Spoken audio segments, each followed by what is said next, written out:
মাই audio বুকে শুনছেন হুমায়ুন আহমেদ লিখিত মিসির আলি সিরিজ থেকে একটি উপন্যাস। পড়ছে কহেন কবি কালিদাস। আজ পড়ছে উপন্যাসের প্রথম অংশ। পাঠিয়েছি সজল। ধন্যবাদ। সন্ধ্যা হয় হয় করছে, এখনো হয়নি। আকাশ মেঘলা, ঘরের ভেতর অন্ধকার। সন্ধ্যালগ্নে ঘর অন্ধকার থাকা অলক্ষণ। মিসির আলি লক্ষণ অলক্ষণ বিচার করে চলেন না। চেয়ার ছেড়ে উঠতে তার আলস্য লাগছে বলে ঘরে বাতি জ্বালানো হয়নি। তিনি খানিকটা অস্বস্তির মধ্যেও আছেন। তার সামনে যে তরুণী বসে আছে, অস্বস্তি তাকে নিয়েই। আপাদমস্তক বোরকায় ঢাকা। এতক্ষণ সে বোরকার ভেতর থেকে কথা বলছিল। কিছুক্ষণ আগে মুখের সামনের পর্দা তুলে দিয়েছে। মিসির আলি ধাক্কার মতো খেয়েছেন। এমন রূপবতী মেয়ে তিনি খুব বেশি দেখেছেন বলে মনে করতে পারছেন না।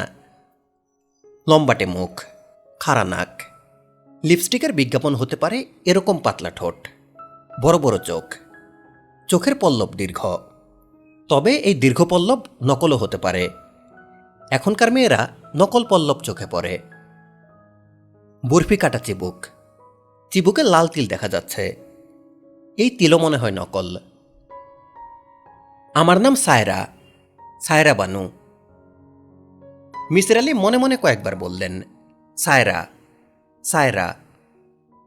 তার ভুরু সামান্য কুঁচকে গেল। কেন তিনি মনে মনে মেয়েটির নাম নিলেন তা বুঝতে পারলেন না। তিনি কি মেয়েটির নাম মনে রাখার চেষ্টা করছেন?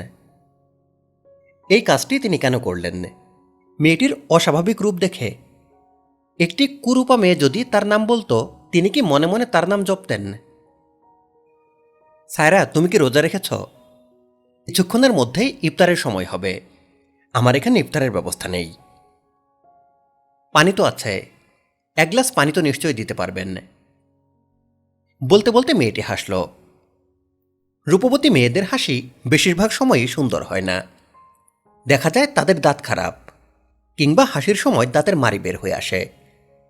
দাঁতের মাড়ি ঠিক থাকলে হাসির শব্দ হয় কুৎসিত, হায়না টাইপ। প্রকৃতি কাউকে সব কিছু দেয় না, কিন্তু সায়রা নামের মেয়েটিকে দিয়েছে। মেয়েটির হাসি সুন্দর। হাসি শেষ হওয়ার পরেও মেয়েটির চোখ সেই হাসি ধরে রেখেছে। এমন ঘটনা সচরাচর ঘটে না। মিসির আলি বিব্রত বোধ করছেন। মেয়েটি সারাদিন রোজা রেখেছে। কিছুক্ষণের মধ্যেই মাগরিবের আজান হবে। মেয়েটি রোজা ভাঙবে। ঘরে পানি ছাড়া কিছুই নেই। আমি কি আপনাকে চাচা ডাকতে পারি? পারো। চাচা, আমার ইফতার নিয়ে আপনি চিন্তিত হবেন না। আমার ইফতারের ব্যবস্থা হয়ে যাবে। কিভাবে হবে? আমি অনেকবার লক্ষ্য করেছি, রোজার সময় আমি যখন বাইরে থাকি তখন কেউ না কেউ আমার জন্য ইফতার নিয়ে আসে। চিনি না জানি না এমন কেউ। যুক্তিহীন কথা বলেছ। সায়রা হাসি মুখে বলল, আমি বিশ্বাসের কথা বলেছি, যুক্তির কথা বলিনি। আমি বরং কিছু ইফতার কিনে নিয়ে আসি। না, আপনি যেভাবে বসে আছেন বসে থাকুন। আপনার ঘরে কি জায়নামাজ আছে? আমি রোজা ভেঙেই নামাজ পড়ি। জায়নামাজ নেই। মিসির আলি মেয়েটির দিকে তাকিয়ে আছেন। মেয়েটি এখন সামান্য দুলছে। যে চেয়ারে সে বসে আছে সেটা কাঠের একটা চেয়ার, রকিং চেয়ার না। মেয়েটির দুলুনি দেখে মনে হচ্ছে সে রকিং চেয়ারে বসে দোল খাচ্ছে। কিশোরী মেয়েদের চেয়ারে বসে দুলুনি মানানসই, এই মেয়েটির জন্য মানানসই না। সায়রা। জি। তুমি কি জন্য আমার কাছে এসেছ সেটা এখনো বলনি। বলবো, রোজা ভাঙার পর বলবো। আমি যদি সিগারেট ধরাই তোমার সমস্যা হবে? জি না। মিসির আলি সিগারেট ধরাতে ধরাতে বললেন, সূর্য উদয় থেকে সূর্যাস্ত পর্যন্ত রোজা রাখার নিয়ম। তুমি যদি তুন্দ্রা অঞ্চলে যাও তখন রোজা রাখবে কিভাবে? সেখানে তো 6 মাস দিন, 6 মাস রাত। সায়রা বলল, চাচা, আমি তো তুন্দ্রা অঞ্চলে যাইনি। যখন যাব তখন দেখা যাবে। আপনার কি চা খেতে ইচ্ছা করছে? আপনাকে এক কাপ চা বানিয়ে দেই? যারা প্রচুর সিগারেট খায় তারা সিগারেটের সঙ্গে চা খেতে পছন্দ করে, এই জন্য বললাম। আপনি চা খেতে চাইলে আমি আপনার জন্য চা বানিয়ে নিয়ে আসতে পারি। মেয়েটি মিসির আলির অনুমতির জন্য অপেক্ষা করল না। সে উঠে দাঁড়াতে দাঁড়াতে বলল, আপনার রান্নাঘর কোন দিকে? মিসির আলি অতি দ্রুত কিছু সিদ্ধান্তে পৌঁছালেন। সিদ্ধান্তে পৌঁছাতে যে বিষয়টা তাকে সাহায্য করল তা হচ্ছে, মেয়েটি রান্নাঘরে খালি পায়ে গেল। স্যান্ডেল চেয়ারের পাশে পড়ে থাকল। তার অর্থ মেয়েটি নিজ বাড়িতে খালি পায়ে হাঁটাহাঁটি করে। এই বাড়িতেও সে পুরনো অভ্যাস মতো খালি পায়ে রান্নাঘরে গেছে।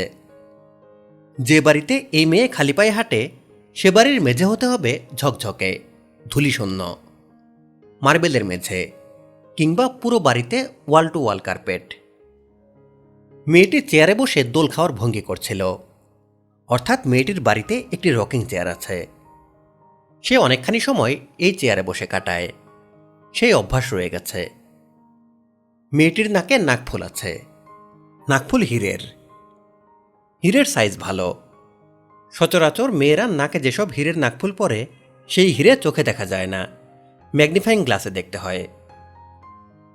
মেয়েটি যখন উঠে রান্নাঘরে গেল তখন তার গা থেকে হালকা সেন্টের গন্ধ এসেছে। অতি দামি পারফিউম মাঝে মাঝে গন্ধ ছড়ায়, সবসময় ছড়ায় না।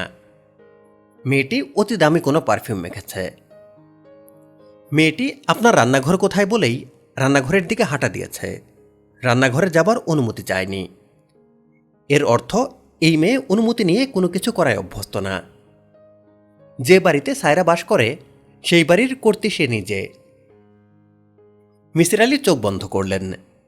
অনেকগুলো ছোট ছোট সিদ্ধান্ত থেকে একটা বড় সিদ্ধান্তে আসতে হবে। সেটা কোনো জটিল কাজ না। সায়রা নামের মেয়েটি অতি ধনবান গোত্রের একজন। সে গাড়ি ছাড়া আসবে না। সে অবশ্যই গাড়ি নিয়ে এসেছে। গাড়ি কাছেই কোথাও অপেক্ষা করছে। মেয়েটির ইফতার গাড়িতে আছে। ইফতারের সময় হলেই গাড়ির ড্রাইভার ইফতার নিয়ে আসবে। এই ব্যাপারে মেয়েটি নিশ্চিত বলেই ইফতারের ব্যাপারে মাথা ঘামায়নি। চাচা, আপনার চা। মিসির আলি চায়ের কাপ হাতে নিলেন। সায়রা বলল, আমি আগামীকাল লোক পাঠাবো, সে এসে রান্নাঘর পরিষ্কার করে দেবে। আমি আমার জীবনে এমন নোংরা রান্নাঘর দেখিনি। সায়রা আগের জায়গায় বসল, হাতঘড়িতে সময় দেখল। মিসির আলি বললেন, ইফতারের সময় হলেই তোমার ড্রাইভার ইফতার দিয়ে যাবে। আমার এই অনুমান কি ঠিক আছে? সায়রা বলল, ঠিক আছে। মিসির আলি বললেন, তুমি তোমার বাড়িতে ঘন্টার পর ঘন্টা রকিং চেয়ারে বসে দোল খাও। আমার এই অনুমান কি ঠিক আছে? হ্যাঁ, ঠিক আছে। আপনাকে আমি যত বুদ্ধিমান ভেবেছিলাম আপনার বুদ্ধি তার চেয়ে বেশি। আপনি আমাকে সাহায্য করতে পারবেন। আমি আপনাকে দয়া করতে বলছি না। আমি আল্লাহ পাকের দয়া ছাড়া কারোর দয়া নেই না। আপনার কাজের জন্য আমি যথাযোগ্য পারিশ্রমিক দেব। তুমি আল্লাহ পাকের দয়া ছাড়া কারো দয়া নাও না? জি না। আল্লাহ পাক তো সরাসরি দয়া করেন না, তিনি কারো না কারো মাধ্যমে দয়া করেন। তুমি অসুস্থ হলে ডাক্তারের কাছে যাও, তার সেবা তোমাকে নিতে হয়। আপনি তর্ক খুব ভালো পারেন। আমি আপনার সঙ্গে তর্কে যাব না। আমার মূল কথা হচ্ছে আপনাকে যোগ্য পারিশ্রমিক দেওয়া হবে। যোগ্য পারিশ্রমিকটা কি? উত্তরায় 2400 স্কোয়ার ফিটের আমার একটা অ্যাপার্টমেন্ট আছে, 4 বেডরুমের অ্যাপার্টমেন্ট। আমি অ্যাপার্টমেন্টটা আপনাকে দিয়ে দেব। মিসির আলি মেয়েটির দিকে তাকিয়ে আছেন। মেয়েটিও তার দিকে তাকিয়ে আছে। সে চোখ নামিয়ে নিচ্ছে না। চোখে চোখ রাখার খেলা মেয়েরা খুব ভালো পারে। সায়রা বানুর ড্রাইভার ইফতার নিয়ে এসেছে। সে সঙ্গে করে জায়নামাজও এনেছে।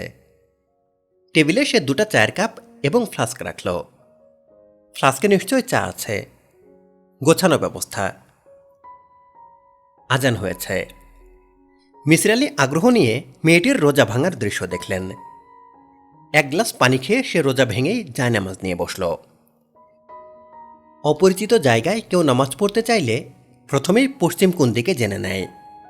সায়রা তা করেনি। তারপরেও পশ্চিমমুখী করে জায়নামাজ পেতেছে। এর অর্থ সে আজ প্রথম এখানে আসেনি, আগেও এসেছে, খোঁজখবর নিয়েছে। মেয়েটির আচার আচরণে কোনো জড়তা নেই, অস্পষ্টতা নেই। সে নিজে কি করছে তা জানে, নিজের উপর তার বিশ্বাস প্রবল। এই বিশ্বাস সে অর্জন করেছে তা মনে হচ্ছে না, বিশ্বাসটা সে মনে হয় জন্মসূত্রে নিয়ে এসেছে। সায়রার হাতে চায়ের কাপ, সে আগ্রহ নিয়ে চায়ের কাপে চুমুক দিচ্ছে। মিসির আলি সিগারেট ধরিয়েছেন। সায়রা বলল, চাচা, আপনি কি আমার প্রস্তাবে রাজি? কোন প্রস্তাব?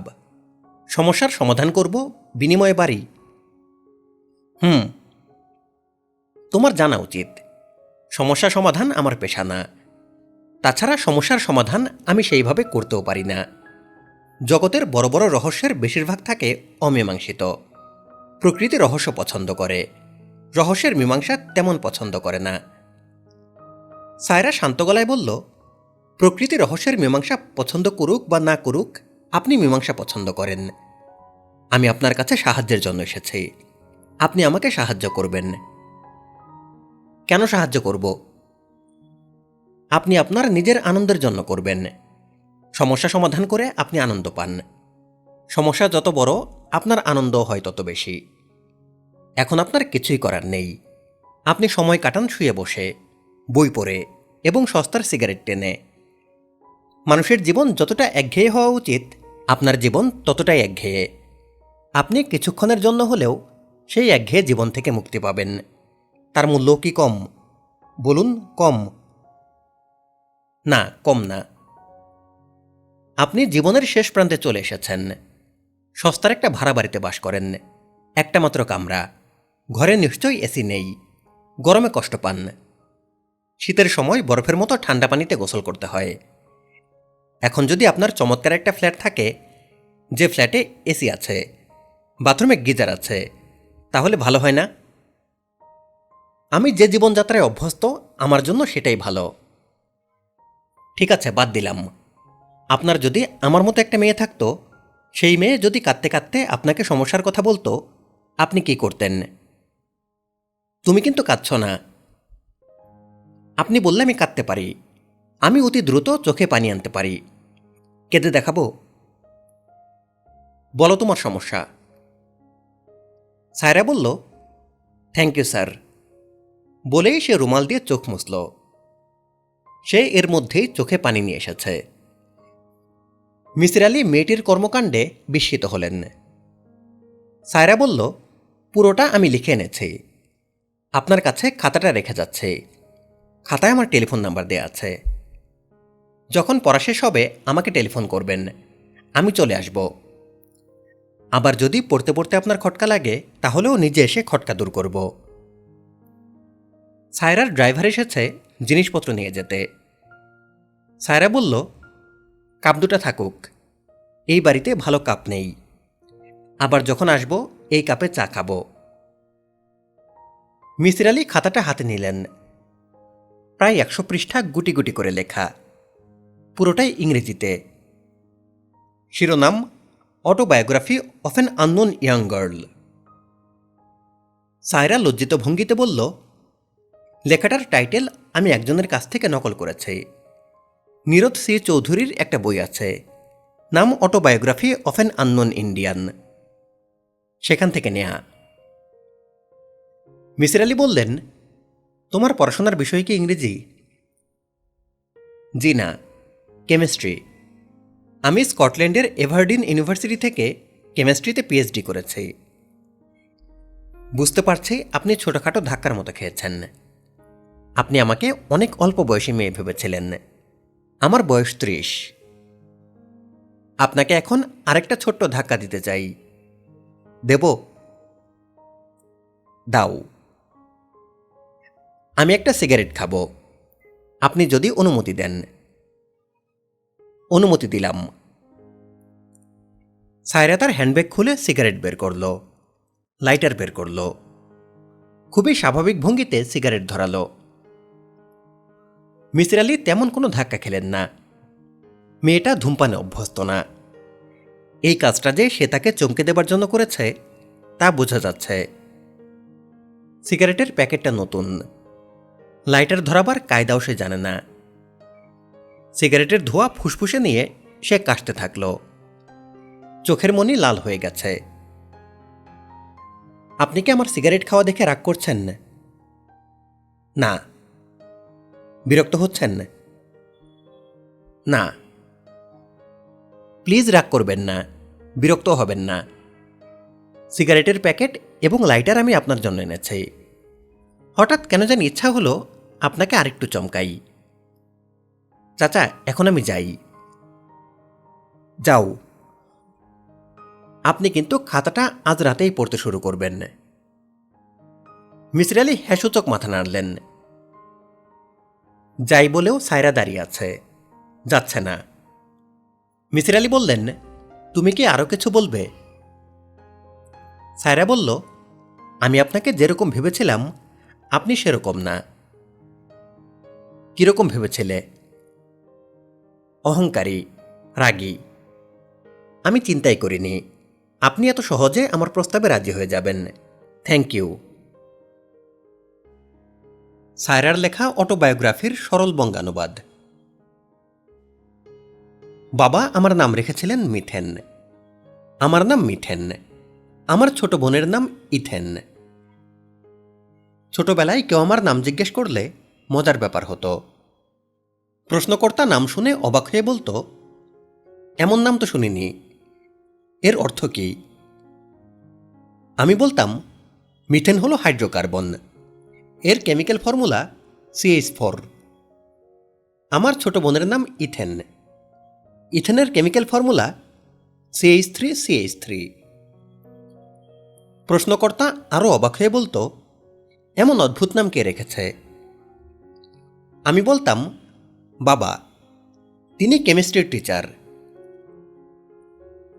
আমার বাবার নাম হাবিবুর রহমান। ছোটখাটো মানুষ। কুঁজো হয়ে যখন হাঁটতেন তখন তাকে আরও ছোট দেখাতো। তাকে কলেজের ছাত্ররা ডাকত ট্যাবলেট স্যার। আমার ছোট বোন ইথেন ছিল ফাজিল স্বভাবের মেয়ে। একদিন সে বাবাকে ট্যাবলেট বাবা ডেকে ফেলেছিল। বাবা অবাক হয়ে কিছুক্ষণ তার ছোট মেয়ের দিকে তাকিয়ে থেকে বললেন, এটা কি বললা গো মা? আর কোনোদিন বলবো না বাবা, এই বলেই সে কাঁদতে শুরু করল।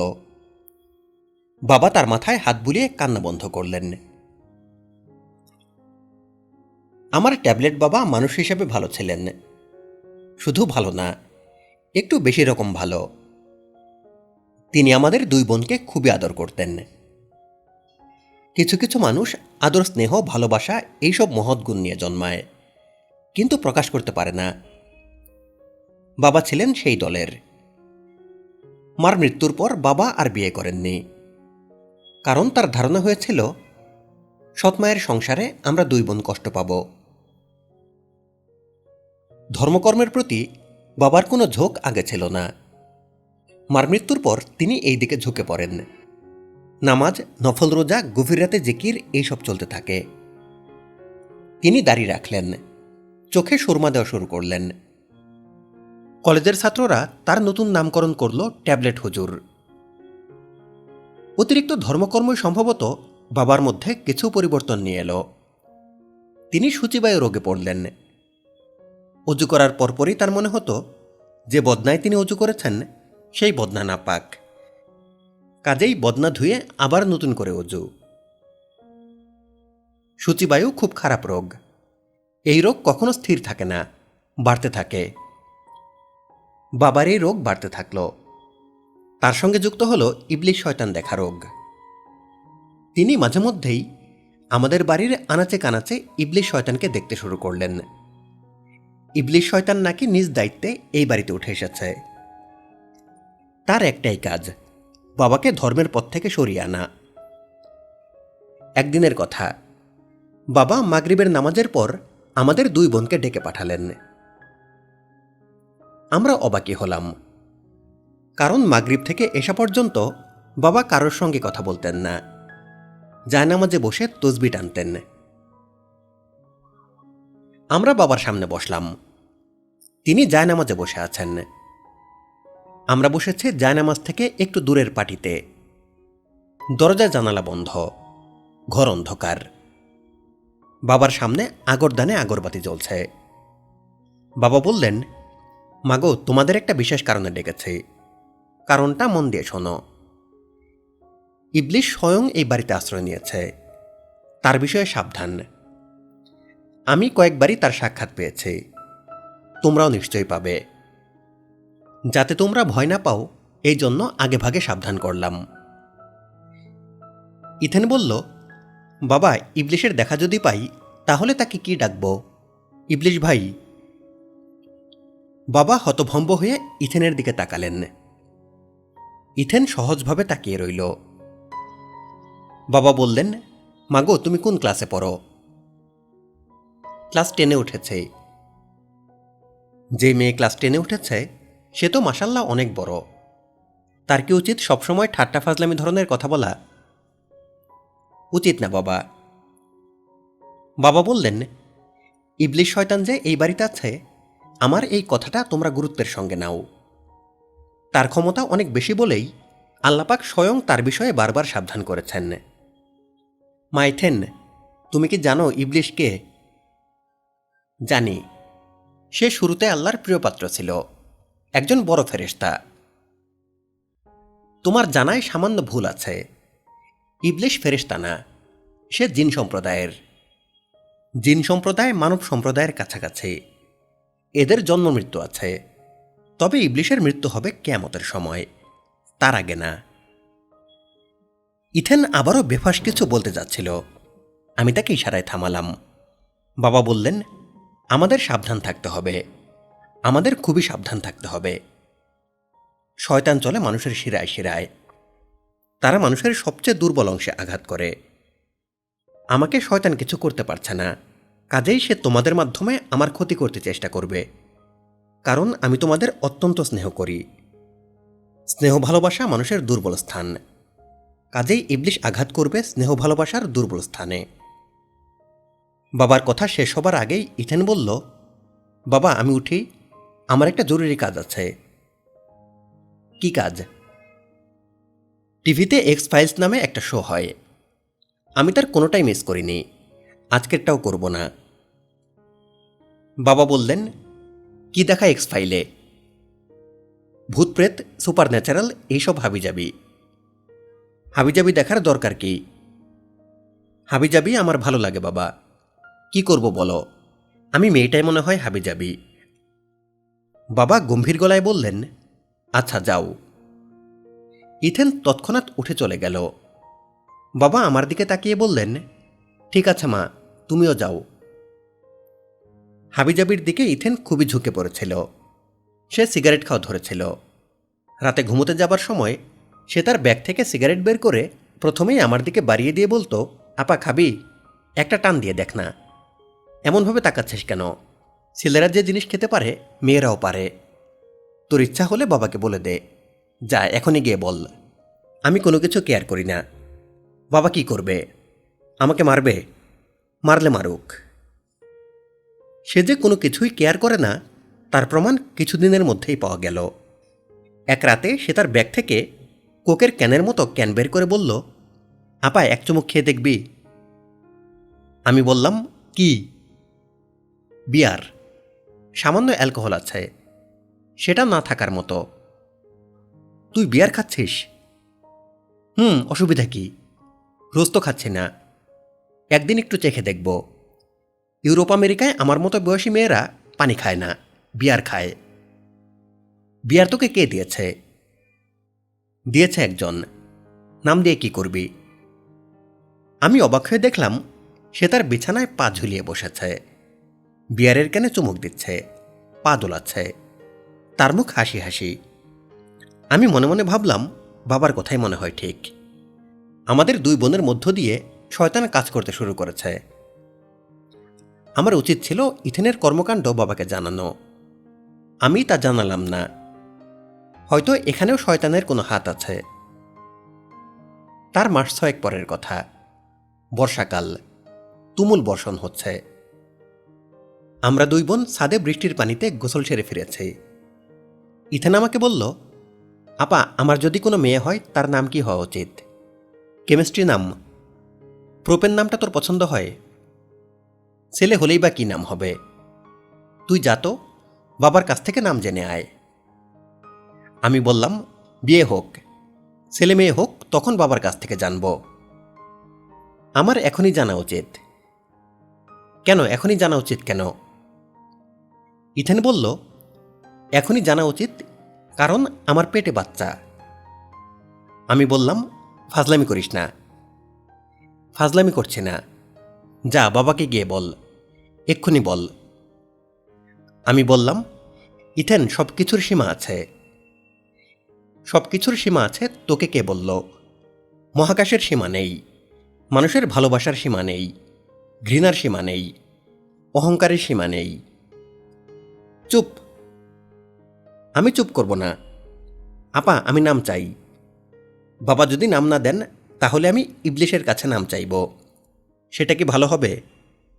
ইবলিশ নিজের নামের সঙ্গে মিল রেখে নাম যদি দেয় কিবলিশ, সেটা ভালো হবে? লোকে হাসবে না? বাবার ঘর অন্ধকার, দরজা জানালা বন্ধ, ঘরের বাতি নেভানো, তবে জায়নামাজের পাশে মোমবাতি জ্বলছে। ঘরে আগরবাতির গন্ধ। আগরবাতি দেখা যাচ্ছে না, তবে জ্বলছে নিশ্চয়ই। তিনি মোমবাতির দিকে পেছন ফিরে তসবি টানছিলেন। আমি তার সামনে বসতেই তিনি আমার দিকে ফিরলেন। পেছন থেকে মোমবাতি এনে দুজনের সামনে রাখতে রাখতে বললেন, যে জটিল কথাটা বলতে এসেছিস বলে ফেল। কি বলবি সেটা মনে হয় আমি জানি। মোমবাতির আলোতে বলতে অসুবিধা হলে মোমবাতি নিভিয়ে দেই। আমি বললাম, বাতি নেভাতে হবে না। বাবা তসবি টানা বন্ধ করলেন না, আমার দিকে তাকালেনও না। তিনি তাকিয়ে রইলেন মোমবাতির দিকে। আমি কথা শেষ করলাম। তার চেহারায়, চোখ মুখের ভঙ্গিতে কোনো পরিবর্তন হলো না। তিনি বিড়বিড় করে বললেন, মা দেখি আতরের শিশিটা এনে দাও তো। নিজের মেয়ে সম্পর্কে এমন ভয়াবহ কথা শোনার পর পৃথিবীর কোনো বাবা বলতে পারেন না, আতরের শিশিটা দেখি। গায়ে আতর মাখা তিনি সম্প্রতি শুরু করেছেন। এক সুফি মানুষ নাকি মেশক্যাম্বর নামের এই শিশি দিয়েছেন। আতরের বৈশিষ্ট্য হল গন্ধ অতি কড়া, তবে কড়া গন্ধে মাথা ধরে না। আমি বললাম, বাবা সত্যি আতর এনে দেব? বাবা বললেন, ইবলিশ শয়তান সুগন্ধি সহ্য করতে পারে না। তার পছন্দ সালফার পোড়া দুর্গন্ধ। সবসময় গায়ে আতর মাখবি। আমি আতরদানি এনে বাবার সামনে রাখলাম। তিনি অনেক আয়োজন করে আতর দিলেন। প্রথমে তুলায় আতর মাখলেন, সেই তুলা হাতে ঘষলেন, নাকে ঘষলেন, শেষ পর্যায়ে কানের ভাঁজে রেখে দিলেন। আমি বললাম, তুমি কি ইথেন বিষয়ে কিছু বলবে? নাকি আমি চলে যাব? তুমি আরও চিন্তা ভাবনা করবে। বাবা বললেন, আমার মেয়েটার কোনো দোষ নাই রে মা, সব শয়তান করাচ্ছে। তাকে শয়তানের হাত থেকে বাঁচাতে হবে। প্রথম যে কাজটা করতে হবে, তার কাছে যেন শয়তান যেতে না পারে তার ব্যবস্থা করা। তাকে পাক পবিত্র থাকতে হবে। নাপাক শরীর শয়তানের পছন্দ। তার গায়ে সুগন্ধি থাকতে হবে। সে আতর মাখবে বলে মনে হয় না, তাকে সেন্ট মাখতে হবে। তাকে। আমি বাবাকে থামিয়ে দিয়ে বললাম, বাবা তুমি মনে হয় মূল বিষয়টা ধরতে পারছ না। ইথেন বলেছে তার পেটে বাচ্চা, এটার কি করবে? আমার কি করা উচিত? আমি বললাম, আমি তো বুঝতে পারছি না বাবা, বিষয়টা আমার জন্য জটিল। বাবা বললেন, যে ছেলের কারণে ঘটনা ঘটেছে তার সঙ্গে ইথেনের বিয়ে দিয়ে দেব ইনশাল্লাহ। যে ছেলের কারণে ঘটনা ঘটেছে তার নাম ঠিকানা এনে দে, আমি তাকে রাজি করাবো, প্রয়োজনে তার পায়ে ধরব। আমি বললাম, যে ছেলে এই কাণ্ড ঘটিয়েছে সে তো খারাপ ছেলে, তুমি তার সঙ্গে ইথেনের বিয়ে দেবে? হ্যাঁ দেব। তাতে ইথেনের সম্মান রক্ষা হবে। সম্মান অনেক বড় জিনিস রে মা। তুই ছেলেটার নাম ঠিকানা এনে দে। আর শোন মা, আজ রাতে আমি কিছু খাবো না, উপোস দেব। সারা রাত উপোস নিয়ে আল্লাপাকের নাম জিকির করব। বাবা মোমবাতি নিভিয়ে ঘর অন্ধকার করে দিলেন। আমি গেলাম ইথেনের কাছে। ইথেন খুবই স্বাভাবিক। কিটক্যাট চকলেটের একটা প্যাকেট তার হাতে। সে খাটে বসে পা দোলাচ্ছে। আমি ঘরে ঢুকতে এসে বলল, আজ রাতে এইচবিওতে ভালো একটা মুভি আছে আপা, দেখবি? Silence of the lambs. আমি বললাম, মুভি দেখব না, তোর সঙ্গে কথা আছে। মুভি দেখার ফাঁকে ফাঁকে কথা বলবো, যখন অ্যাড হবে তখন কথা বলবো। আপা চকলেট খাবি? আমি বললাম, বাবা ছেলেটার নাম ঠিকানা চাচ্ছে। কোন ছেলেটার? যে ছেলেটার সঙ্গে কাণ্ড ঘটিয়েছিস। কি কাণ্ড ঘটিয়েছে? আমার সঙ্গে ফাজলামি করিস না, তুই জানিস তুই কি ঘটিয়েছিস। ইথেন হেসে ফেলল। হাসতে হাসতে সে বিছানায় গড়িয়ে পড়ে এমন অবস্থা। হাসছিস কেন? তোকে বোকা বানিয়ে খুব মজা পেয়েছে, এই জন্যে হাসছে। মন দিয়ে শোন, আমার কিছুই হয়নি, কারো সঙ্গে কিছু ঘটেনি। আমার ভয়ঙ্কর কথা শুনে তুই কি করিস, বাবার কি রিয়াকশন হয়, এটা দেখার জন্যই আমি গল্প বানিয়েছি। গল্প বানিয়েছিস? হুম। ভালো কথা। আমাদের হুজুর তোর কাছে সব শুনে কি করল? মাথা ঘুরে পড়ে গেল? আমি দীর্ঘ নিঃশ্বাস ফেললাম। আপা এখন বল, ছবি দেখবি? হ্যাঁ, দেখতে পারি। Thank you. ভয়ের ছবি একা দেখে মজা নেই, ভয়ের ছবি সবসময় দুজন মিলে দেখতে হয়। হাসির ছবি দেখতে হয় 4-5 জন মিলে, ভয়ের ছবি শুধু 2 জন। আমি বললাম, তুই যে মিথ্যামিথ্যি ভয় দেখিয়েছিস, এটা বাবাকে বলে আসি। যা বলে আয়। আনন্দ সংবাদ শুনে ট্যাবলেট হুজুর কি করে কে জানে। আমি বাবার ঘরে ঢুকলাম, মোমবাতি জ্বালিয়ে বাবার পাশে বসলাম। দেখলাম বাবার মুখ ছাইবর্ণ, কপালে ঘাম।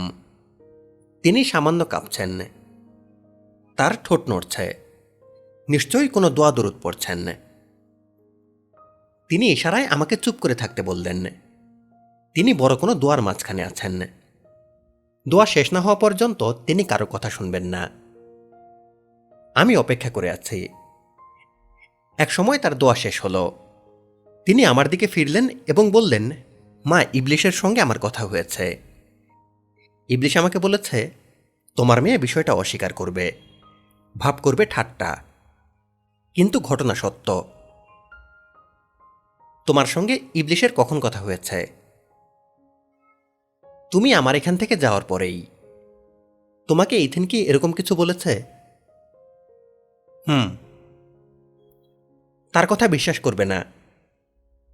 আমি বললাম, তার কথা বিশ্বাস করব না, ইবলিশ শয়তানের কথা বিশ্বাস করব? এই ক্ষেত্রে করবে, এমনভাবে মিশায় যে সত্য মিথ্যা আলাদা করা যায় না। আমি বললাম, মানুষও তো সত্যের সঙ্গে মিথ্যা মিশায়। বাবা বললেন, মানুষের মিশ্রণ ভালো হয় না, মানুষের মিশ্রণ হয় তেল জলের মিশ্রণ, কিছুক্ষণ পরেই তেল জল আলাদা হয়ে যায়। আর শয়তানের মিথ্যা হলো দুধ পানির মিশ্রণ, আলাদা করা যায় না। আমি বললাম, 1 ফোঁটা লেবুর রস দিলে দুধ পানি আলাদা হয়ে যায়। সেই লেবুর পানি সবার কাছে থাকে না মা। এই বিষয় নিয়ে তোমার সঙ্গে তর্ক করব না, তর্ক করার মতো মানসিক অবস্থা আমার না। তুমি এখন যাও, বোনের সঙ্গে তোমার ছবি দেখার কথা, তুমি ছবি দেখো। ছবি দেখার কথাও কি ইবলিশ শয়তান তোমাকে বলেছে? হ্যাঁ। কি ছবি দেখব সেটা বলেছে? ছবির নাম? ছবির নাম বলে নাই, শুধু বলেছে ভয়ের ছবি। আমি বাবার সামনে থেকে উঠে গেলাম। বাবা ফু দিয়ে মোমবাতি নিভিয়ে দিলেন। আমরা রাত 2টা পর্যন্ত ছবি দেখলাম।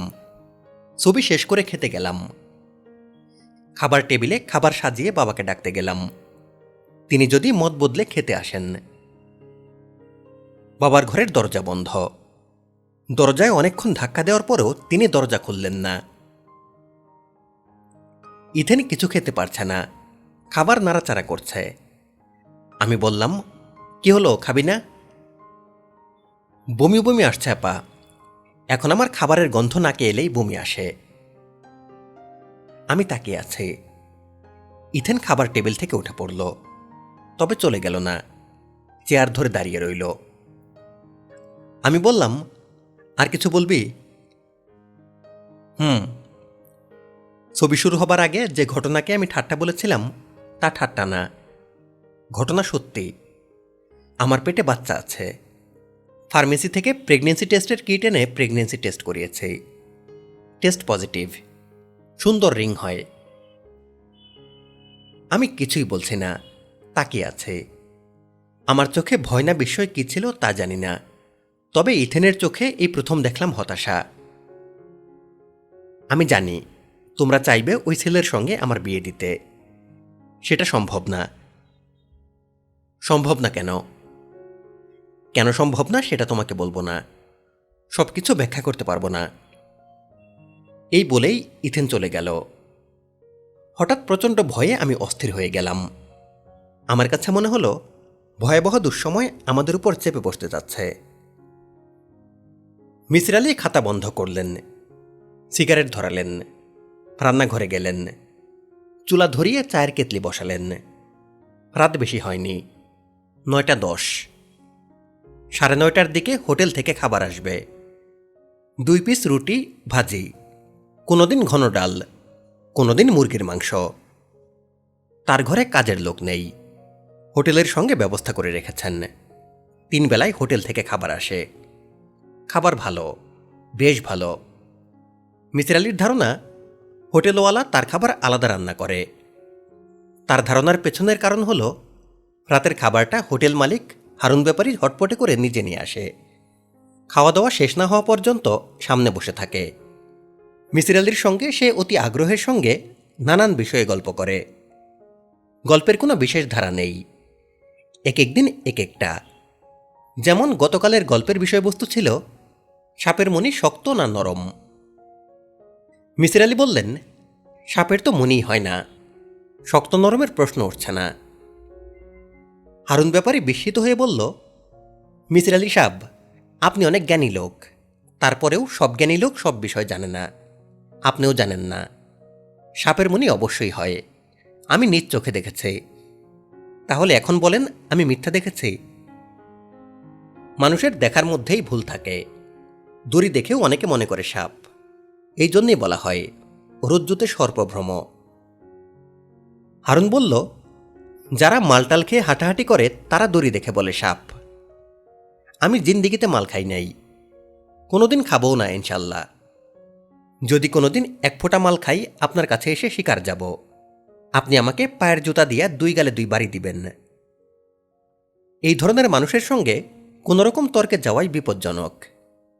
মিসির আলী তর্কে পারতপক্ষে যান না। লোকটি তাকে পছন্দ করে, মাত্রার বেশিই পছন্দ করে। সেই পছন্দকে তিনি অগ্রাহ্য করতে পারেন না। হারুন ব্যাপারী গত সপ্তাহে তাকে একটা মোবাইল ফোন গিফট করেছে। বাজার থেকে কিনে এনে যে গিফট করেছে তা না। কোনো এক কাস্টমার নাকি মোবাইল টেলিফোন তার দোকানে ফেলে গেছে। সে মোবাইল টেলিফোনের সিম কার্ড ফেলে নতুন সিম কার্ড ভরে উপহার হিসেবে নিয়ে এসেছে মিসির আলীর জন্যে। মিসির আলী বলেছেন, ওই কাস্টমার নিশ্চয়ই মোবাইল টেলিফোনের খোঁজে আপনার রেস্টুরেন্টে আসবে। হারুন বলেছে, সকালে ফালাইয়া গেছে, দুপুরে এসে উপস্থিত। আমি বলেছি আমরা কিছু পাই নাই। কাজটা কি ঠিক হলো? অবশ্যই ঠিক হয়েছে। তুই সাবধানে চলাফেরা করবি না, যেখানে সেখানে জিনিসপত্র ফালাইয়া চলে যাবি। মিসির আলী কাতর গলায় বললেন, ভাই আমি এই টেলিফোন রাখব না। কেন রাখবেন না? আপনি তো চুরি করেন নাই, আমি আপনারে দিতেছি। আমার টেলিফোন দরকার নাই।